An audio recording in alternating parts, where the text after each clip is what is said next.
Combien de fois Dieu nous demande de venir passer un moment avec lui, mais nous trouvons excuse après excuse après excuse après excuse.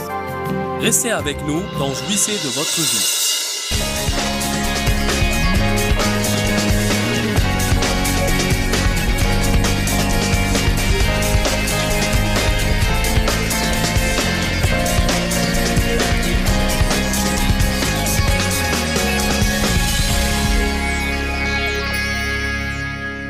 Il est temps d'arrêter de fuir. Il est temps de rester en place. Vous n'allez jamais avoir la force miraculeuse de Dieu dans votre vie si vous continuez à fuir tout ce qui est difficile. Vous devez rester en place et voir ce que Dieu peut faire dans votre vie. Oui, j'ai un témoignage maintenant, mais nous n'aurons jamais de témoignage sans épreuve. Oh, j'ai un puissant témoignage, mais j'ai traversé les épreuves. Certains traversent l'épreuve et ils n'en récoltent que les plaintes. Ils n'ont jamais un témoignage. Parce qu'ils n'arrêtent jamais de murmurer à ce sujet. Bon, 6 moyens par lesquels les gens fuient leurs problèmes. Le premier, c'est les excuses. Je veux vous rappeler qu'une excuse est une raison rembourrée d'un mensonge. Une excuse est une raison rembourrée d'un mensonge. En d'autres termes, ce n'est qu'une excuse. Ce n'est pas la vérité. C'est une chose que nous inventons pour ne pas avoir mauvaise conscience à propos de ce que nous avons fait. Je me sers beaucoup de l'exemple des gens qui sont en retard pour le travail ou pour un rendez-vous, car lorsque vous avez autant d'employés que nous, vous avez toujours affaire à une poignée de gens qui, quoi que vous leur disiez, n'arrivent pas à arriver à temps. Ce qui est étonnant, c'est qu'ils ont toujours de nouvelles excuses. Toujours. Ils ont des enfants qu'ils n'arrivent pas à faire bouger le matin. Que font donc tous les autres de leurs enfants? C'est le trafic. Pourtant, les autres conduisent dans le trafic et ils arrivent à temps. C'est ceci, c'est cela, c'est autre chose. Vous savez quoi? Il n'en est rien, c'est une excuse. La vérité, c'est qu'ils ne sont pas bien organisés.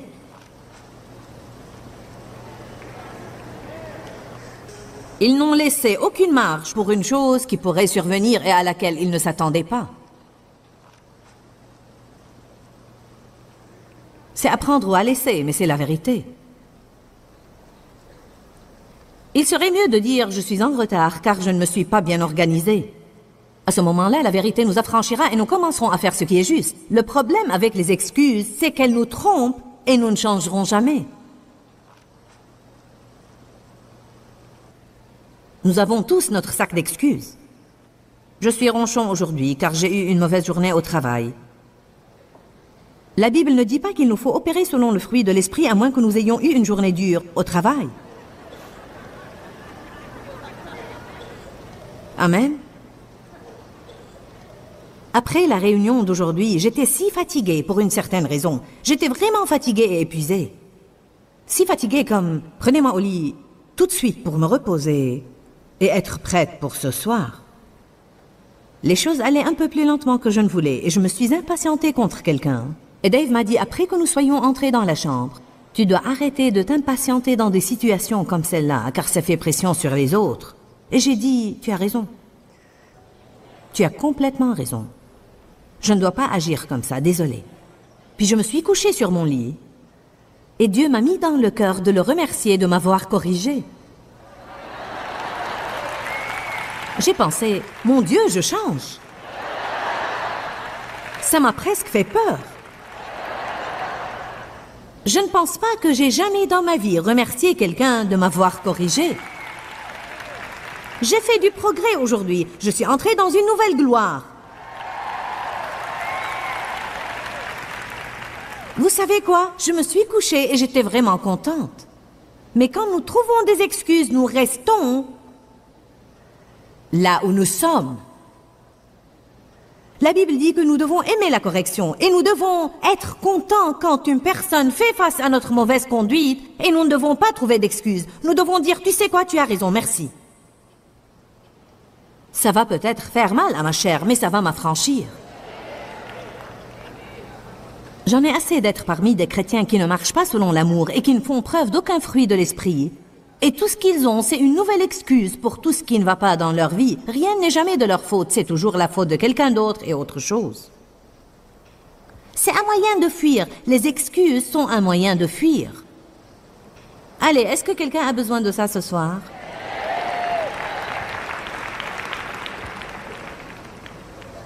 Eh bien, je suis obèse parce que j'ai une thyroïde lente.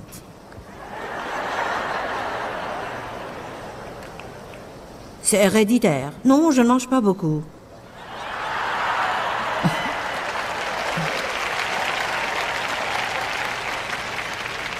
Maintenant, ne me lapidez pas. Je dois me dire la même chose. J'ai toujours été une adolescente bien en chair. J'ai toujours été au régime. J'ai mené cette bataille toute ma vie. Et toute ma vie, j'ai dit, j'ai une thyroïde lente, j'ai une thyroïde lente.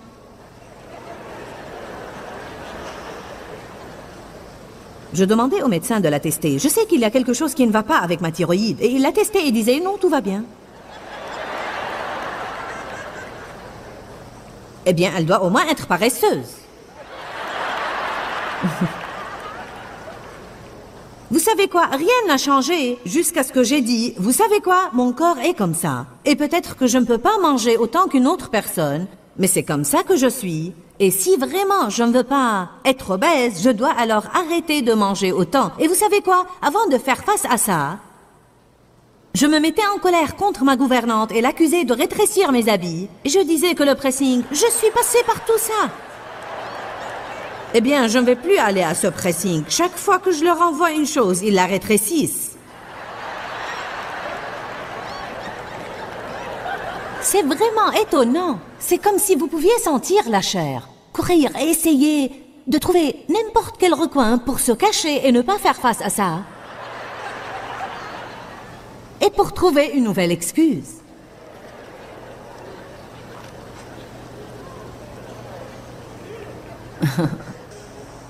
C'est un peu comme lorsque nous n'avons pas été élevés dans l'amour familial et nous passons notre vie à essayer de gagner l'amour de quelqu'un qui ne va jamais vraiment nous aimer. Vous êtes blessé, vous saignez, vous êtes blessé, vous saignez. En fait, un jour, je suis finalement allée me regarder dans le miroir et j'ai dit, tu sais quoi, Joyce? Tu n'as pas eu une enfance géniale et tu ne pourras jamais revenir en arrière et changer ce fait. Alors, il vaut mieux arrêter de t'apitoyer sur ton sort et laisser Dieu faire quelque chose pour ton avenir.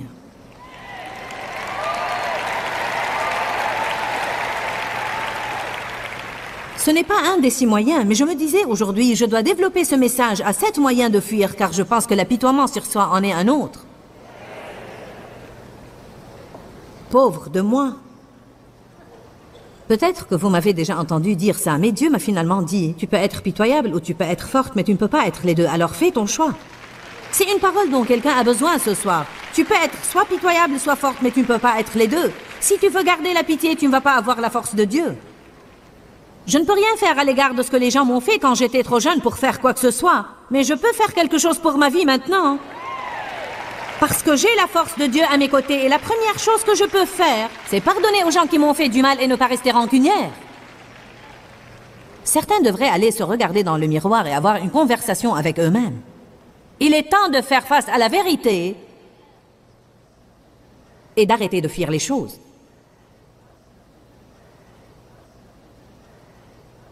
Luc 14, 18. Mais tous unanimement se mirent à s'excuser de ne pas pouvoir venir. Le premier lui dit, j'ai acheté une parcelle de terre et je suis obligé d'aller la voir, je te prie, excuse-moi. Et un autre dit, j'ai acheté 5 paires de bœufs et je dois les examiner pour donner mon approbation, alors je te prie, excuse-moi. Et un autre dit, eh bien, je viens de me marier et c'est à cause de ça que je ne puis aller.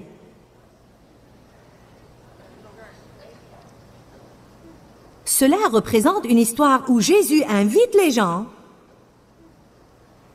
à venir à sa maison et à dîner avec lui et à passer un moment avec lui. Combien de fois Dieu nous demande de venir passer un moment avec lui, mais nous trouvons excuse après excuse après excuse après excuse.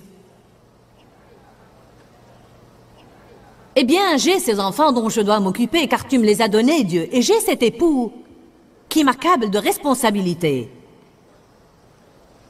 Et ainsi de suite. Vous savez quoi? Soyons honnêtes. Nous parlons ce week-end de la vérité. Peut-on être honnête? Si nous ne passons pas un temps avec Dieu, c'est que nous ne le voulons pas vraiment. Maintenant, je ne m'attendais pas à ce que quelqu'un saute et applaudisse et acclame, car voyez, ça fait mal de le dire. Nous ne voulons pas le dire, car nous voulons dire, eh bien, c'est à cause de ceci et à cause de cela. Mais la vérité, c'est que, allez, messieurs, dames, nous voulons la vérité ce soir. La vérité, c'est que si je veux vraiment faire une chose, je la fais. Je trouve un moyen de la faire. Je dis parfois aux jeunes personnes qui ont des enfants en bas âge, si vous payez une babysitter pour sortir dîner ou pour sortir voir un film, qu'arriverait-il à votre vie spirituelle? Si vous payez une babysitter une fois par semaine pour pouvoir passer un moment avec Dieu, avez-vous jamais pensé à ça? C'est une idée originale. Qu'arriverait-il si vous trouviez une jeune fille et lui payiez 1 heure par jour pour surveiller vos enfants pour que vous puissiez être dans la présence de Dieu? Ouh, Jésus, alléluia!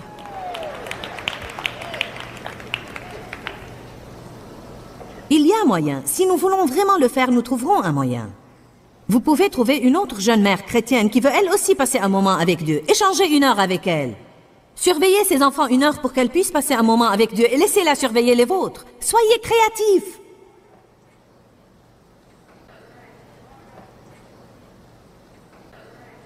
Romains 1, verset 20.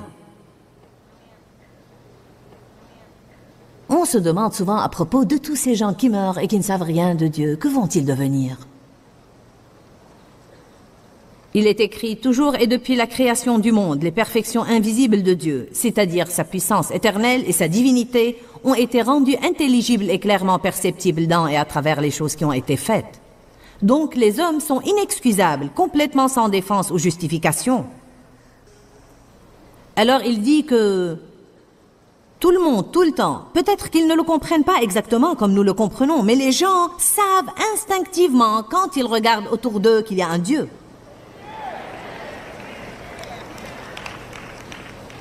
Dieu est un Dieu de justice et nous savons qu'il ne va pas condamner quelqu'un qui n'a pas eu la chance adéquate. Et Dieu donne à tout le monde la chance d'une certaine façon. Je crois vraiment à ça. Regardez Romains 2, verset 1. « Tu n'as donc ni excuse, ni défense, ni justification, ô homme, qui que tu sois, en jugeant et en condamnant les autres, car en te faisant passer pour juge et en prononçant un verdict contre les autres, tu te condamnes toi-même, parce que toi qui juges, tu fais habituellement exactement les mêmes choses pour lesquelles tu juges les autres. » Dites tous pas d'excuses. Ce sont tous ces « mais » qui nous posent des problèmes. Je sais que je ne devrais pas faire ça, mais... Je sais que je devrais me lever et éteindre la télévision, mais... Je sais que je devrais aller au lit pour pouvoir me lever tôt et passer un moment avec Dieu, mais... Allez maintenant.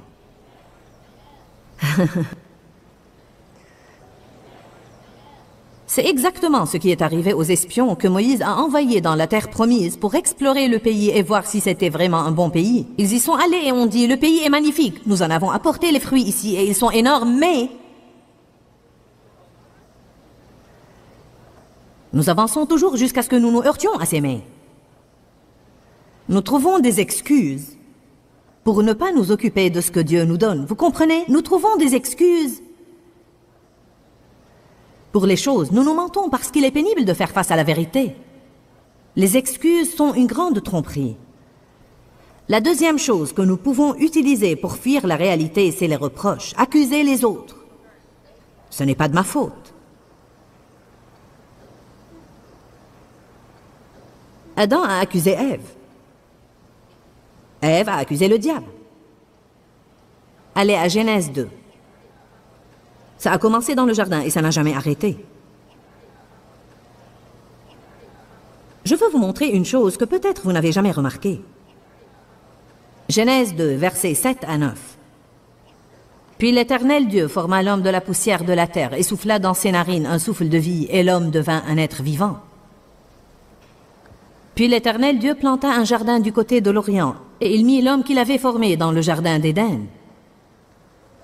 Maintenant, regardez les versets 16 et 17.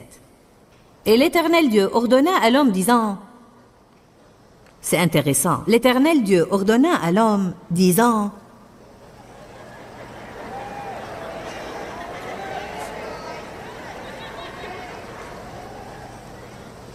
Il n'a jamais dit à Ève, il a dit à Adam. Adam était censé dire à Ève.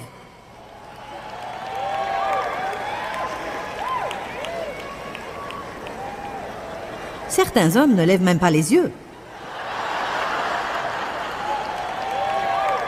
Vous savez ce que je pense? Écoutez-moi, je m'adresse aux dames aussi, alors ne vous formalisez pas. La Bible dit, Dieu a ordonné à l'homme, tu ne mangeras pas de cet arbre.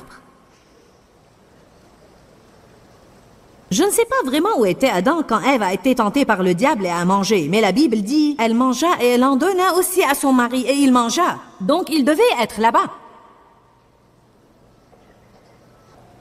Est-ce qu'il regardait tout ça? N'a-t-il rien dit? N'a-t-il rien fait? Lui a-t-il au moins dit ce que Dieu avait dit? Et s'il l'avait fait, quand il a vu qu'elle était tentée, a-t-il intervenu et pris sa responsabilité en tant que chef de famille?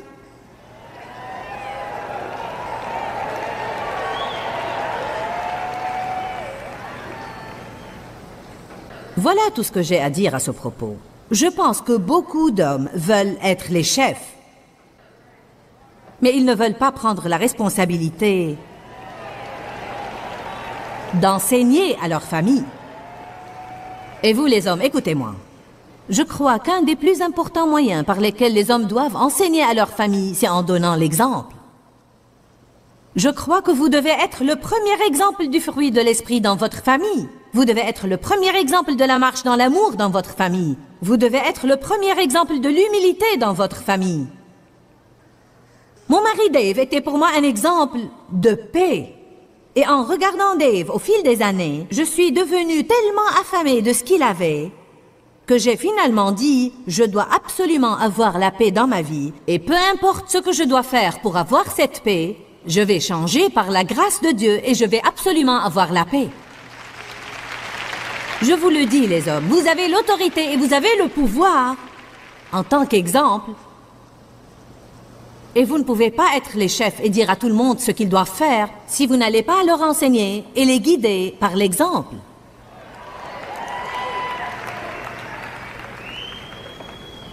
Vos femmes doivent vous voir passer un moment avec Dieu tous les jours. Vos enfants également doivent vous voir vous lever tôt et passer un moment avec Dieu tous les jours. Ils vont apprendre à le faire parce qu'ils l'ont vu toute leur vie. Vos enfants vont grandir et être affectueux envers leur conjoint s'ils vous voient affectueux envers la vôtre. Ensuite, quand tout ça s'est passé, Adam n'a pas pris sa responsabilité. Quand Dieu les a trouvés cachés, fuyant, allez maintenant, essayant de s'occuper d'eux-mêmes. Quelle était la première chose qu'ils ont fait lorsque Dieu leur a ouvert les yeux et qu'ils ont réalisé qu'ils étaient nus? Ils ont fui, ils ont essayé de se faire des habits des feuilles du figuier.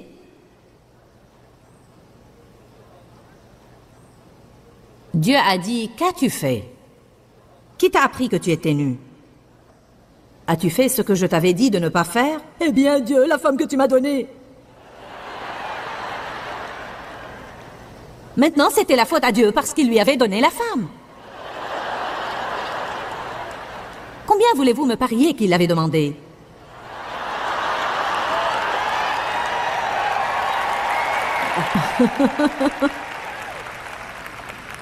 Certains ont eu ce qu'ils ont prié pour avoir et maintenant ils ne veulent pas s'en occuper.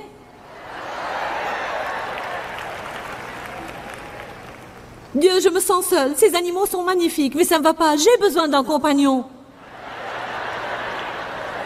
Dieu, cette femme que tu m'as donnée, elle a mangé et elle m'en a donné et j'ai mangé. Pauvre Adam. Puis à Ève, pourquoi as-tu fait cela? Eh bien, le diable me l'a fait faire. En vérité, c'est clair. C'est vraiment un exemple magnifique. Je veux dire, c'est drôle, mais ça montre tellement comment nous sommes en réalité. Ça a commencé là-bas et ça n'a jamais arrêté. Il est si ridicule d'écouter des couples mariés jouer au jeu de reproche.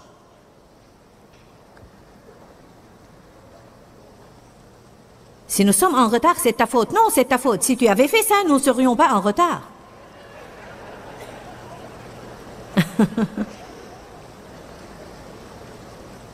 Nous n'allons pas passer en revue tout cela. Quand Dieu a commencé à répartir les corrections, il en a donné à tout le monde.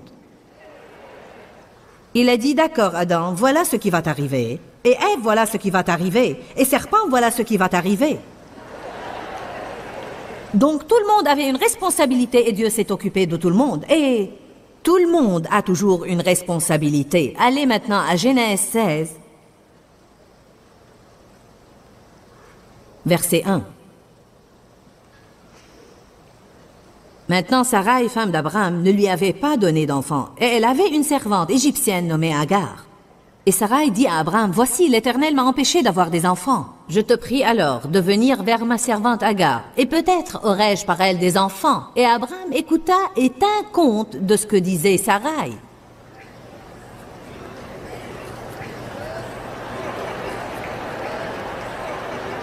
C'est la soirée des hommes.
Vous, les femmes, vous pensez, « Oh Dieu, si seulement mon mari était là !»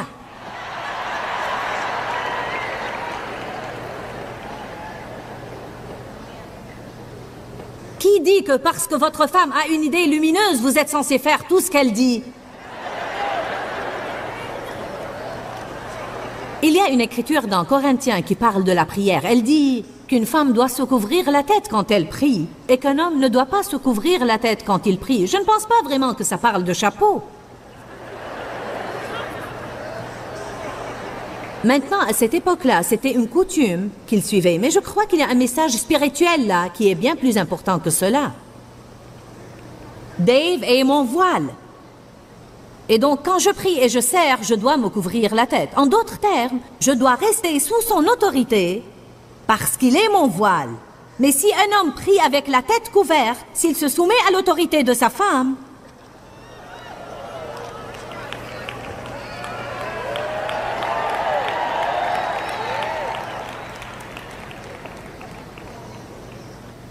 oui chérie, oui chérie, oui chérie.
Ève mange cette pomme, mais je ne peux pas l'exaspérer, il vaut mieux ne rien dire.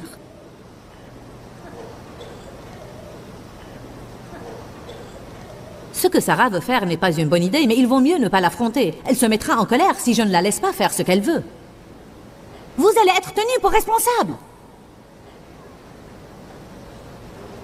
Je suis vraiment impitoyable ce soir, n'est-ce pas?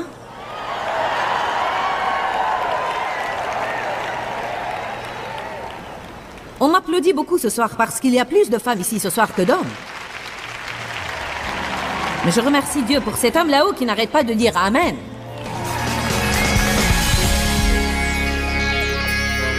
Nous avons parlé des moyens par lesquels les gens fuient leurs problèmes. Excuses, accuser les autres, occupation, procrastination, laisser tomber et s'éloigner de la situation et se mettre à toutes sortes d'habitudes de dépendance. Vous savez, la parole de Dieu est pleine d'exemples de gens qui ne prennent pas la responsabilité de leurs actions et nous devons apprendre de ces exemples, d'arrêter de fuir, de rester en place, de confronter les problèmes et de regarder la délivrance de notre Seigneur. Cette semaine, je vais parler de marcher dans la paix. Alors je veux simplement dire, si vous n'avez pas la paix dans votre vie parce que vous n'avez pas encore accepté Jésus comme votre sauveur personnel, je veux vraiment vous encourager à le faire aujourd'hui. Jésus attend avec ses bras grands ouverts, peu importe la quantité de mal que vous avez fait, ou bien pour combien de temps vous l'avez fait. Si vous reconnaissez vos péchés, confessez vos péchés et demandez à Jésus de venir dans votre cœur, il va pardonner vos péchés et vous purifier et vous rendre juste avec lui. Dis-leur que je les aime.